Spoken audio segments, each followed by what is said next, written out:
सभी को नमस्कार। देखिए, सीबीएसई बोर्ड हो या स्टेट बोर्ड हो, एग्जाम में बैठने के लिए आपको 75% हाजिरी होना ज़रूरी है। अगर आप नहीं कर पाते हैं तो मान के चलिए आपका साल खराब हो जाएगा।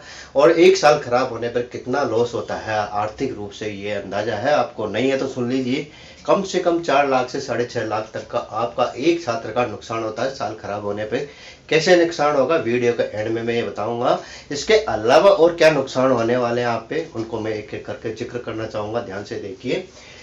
सबसे पहले है, देखिए, एक मोटी मोटी बात तो ये बताना चाहूंगा कि गवर्नमेंट स्कूल और प्राइवेट स्कूल दोनों में अगर हम अटेंडेंस की बात करें तो गवर्नमेंट स्कूल में ज़्यादा बच्चे एब्सेंट रहते हैं, कारण, और प्राइवेट स्कूल में कम रहते हैं। उसका रीज़न ये है कि जो प्राइवेट स्कूल के पेरेंट्स होते हैं वो ज़्यादातर पढ़े लिखे होते हैं और शिक्षा की वैल्यू समझते हैं। इसके अलावा वो अच्छी खासी फीस पे कर रहे होते हैं। सबसे मोटा कारण तो यही है, कारण और भी है। अब हमारे बच्चे जो गवर्नमेंट स्कूल के क्यों बच्चे एब्सेंट रहते हैं और उनके क्या दुष्परिणाम होंगे, उसके बारे में मैं जिक्र करना चाहूँगा। सबसे पहले है पुअर एकेडमिक परफॉर्मेंस। देखिए, अगर आप विद्यालय नहीं जा रहे हो तो आप क्लास वर्क करेंगे नहीं, होमवर्क भी होने से रहा। इसके अलावा आप यूटीपी नहीं दे पाते कई बार टाइम पे, और सबसे बड़ी बात तो कई छात्र तो प्रोजेक्ट वगैरह भी जमा नहीं करा पाएंगे। इन सब के अभाव में आपको मार्क्स अच्छे मिलने वाले नहीं हैं और इसीलिए आपका पुअर एकेडमिक परफॉर्मेंस रहेगा, यानी कि रिजल्ट आपका कोई अच्छा आने वाला नहीं है। लर्निंग लॉस, जब आप विद्यालय नहीं जा रहे हैं, हिंदी में व्याकरण पढ़ाई जा रही है, 2-3 दिन आप नहीं गए, या इंग्लिश में ग्रामर पढ़ाई जा रही है। इसके अलावा कोई भी मैथ्स में चैप्टर शुरू हो चुका है, 2-3 दिन आप नहीं जा पा रहे हैं। साइंस में भी वही बात है, अगर आप शुरू के दिनों में नहीं जा पा रहे हो, बाद में जाते हो, तो उससे आपका कोई लाभ ज़्यादा होने वाला नहीं है, क्योंकि जो आगे पढ़ाया जा रहा है कई बार वो चीज़ें पीछे की चीज़ों से लिंक होती है और पिछली बार में आप स्कूल गए नहीं थे, तो ये समस्या क्रिएट होनी है। इसलिए आपका जो हो कमजोर शैक्षणिक प्रदर्शन रहता है, यानी कि ज़्यादा सब्जेक्ट पे आपका कमांड होगा नहीं। वीक बेसिक्स, इसका मतलब ये है कि देखो, चाहे हिंदी में हम बात करें तो छोटे से वाक्य भी आप ढंग से नहीं लिख पाएंगे, मात्राओं की गलती करेंगे। इंग्लिश में भी वही बात रहेगी, स्पेलिंग सही नहीं लिख पाएंगे क्योंकि आपकी प्रैक्टिस है नहीं। इसके अलावा मैथ्स जैसे सब्जेक्ट में तो कैलकुलेशन आपकी बनेगी नहीं, हमेशा कमजोर ही रहेगी और ये पूरी लाइफ में इम्पेक्ट करेगी। साइंस की बात करो, साइंस में आप छोटा सा डायग्राम भी ढंग से नहीं बना पाएंगे। इसके अलावा लॉस ऑफ कॉन्फिडेंस, आत्मविश्वास की कमी।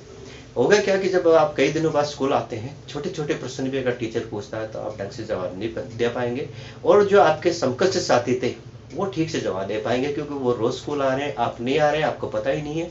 और जब हर सब्जेक्ट में आपकी यही स्थिति हो जाएगी कि हम जवाब नहीं दे पा रहे हैं, आप मुझे कुछ नहीं आ रहा है, बार बार ऐसा लगेगा, तो आपका आत्मविश्वास कम हो जाएगा और आत्मविश्वास खोने के बाद में कोई भी छात्र हो या कोई भी व्यक्ति हो ढंग से काम नहीं कर पाएगा। तो आत्मविश्वास भी आपका खत्म सा हो जाता है अगर आप एब्सेंट रहते हैं। इसके बाद अगला जो इम्पैक्ट है, प्रभाव है, वो है सोशल डिस्कनेक्शन, यानी कि सामाजिक दूरी। जब आप विद्यालय नहीं जाते हैं तो अपने समकक्ष मित्रों से बातचीत आप नहीं कर पाएंगे। कैसे एक दूसरे से अपने जो भी शेयर करना चाहें बातचीत या मन की बात जो कहना चाहें वो आप कह नहीं पाएंगे।